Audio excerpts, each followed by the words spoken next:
Hey there, CrossFit athletes. Welcome to another Be Relentless vlog. Let's just get into the programming. We're going to have another 12-minute EMOM based off of gymnastics.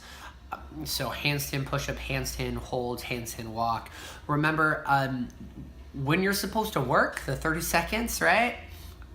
You need to work as hard as you can. If you're an advanced athlete, then we need to go ahead and try to hit the most virtuous movement as possible, trying to clean up the basic movement patterns. So as you fatigue, right, it can have that level from, being perfect to just below perfect. Rather than if we're always semi-sloppy, it's just gonna go from barely keeping it together to just looking like it resembles the movement, right? We all kind of know what I'm talking about.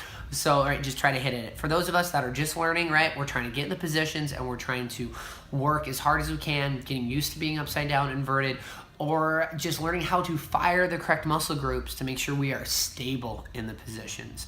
And a lot of that times means that we need to get in the positions, we need to get comfortable there, and we just need to start really practice on experimentation. If I think about contracting my muscles this way, or if I think about pressing the floor away, if I think about squeezing my tricep, right, locking my elbow, what happens? And then really trying to build that mind-body connection.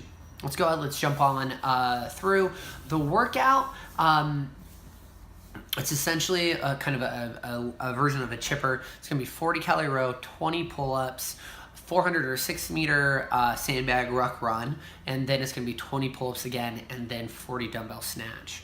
This should be something to where the pace that you should be going at for the row and the pull-ups should be something to where you feel like you might redline yourself in terms of your lung capacity, because you're gonna hit that ruck run, and then that sandbag's gonna slow you down to an extent to where it's gonna allow you on that 400 or 600 meter run to catch your breath again, right? As long as you aren't lazy and you keep your chest up, keep your midline organized, and don't let the sandbag crunch you over, you will get your breathing back, right?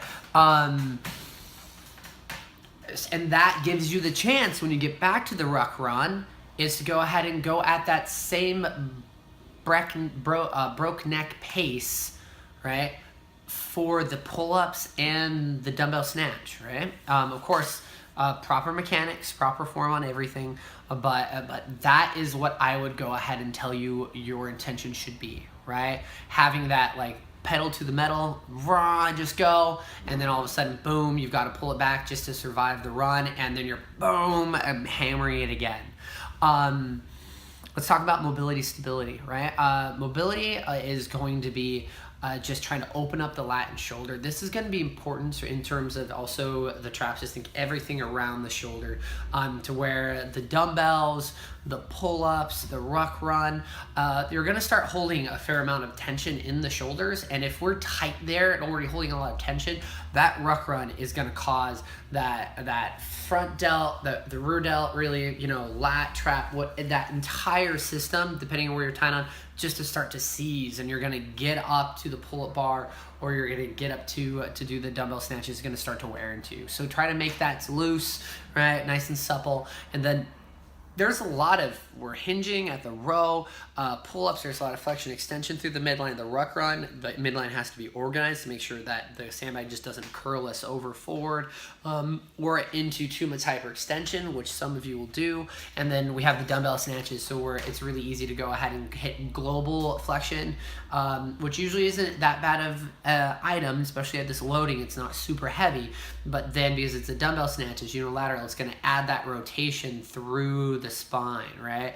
So really think about stability wise. Turn on your midline and see how much you can get used to it being on and still being able to breathe, right? And not just turning on your midline means just like holding your breath. We need to learn how to unravel those two. Guys, that's really it for programming. Let's go into something I'm actually very excited, what's happening behind the scenes. So Amy and I have been working on part 2 of the gym update quite a bit, and we're gonna be releasing what that is within the next day or two.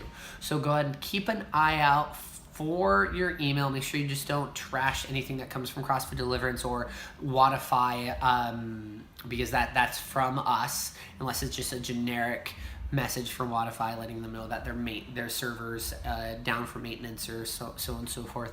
But that is going to be some really exciting things.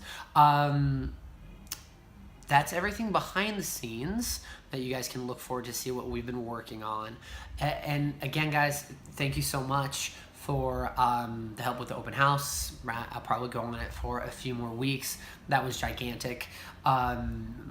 Just putting the energy into the space every day as well, with the new challenge of cheering people on while you're doing the workout or after you've done the workout, putting that positive energy into individuals. I think it's something that we all still need to do.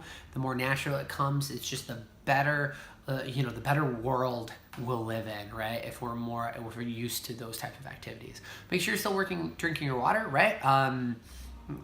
And guys, I hope everybody survived graduation weekend in the university district.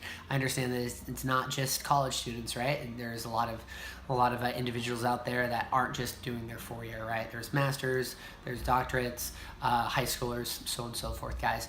Remember, be relentless in everything that you do, and we'll see you on the flip side.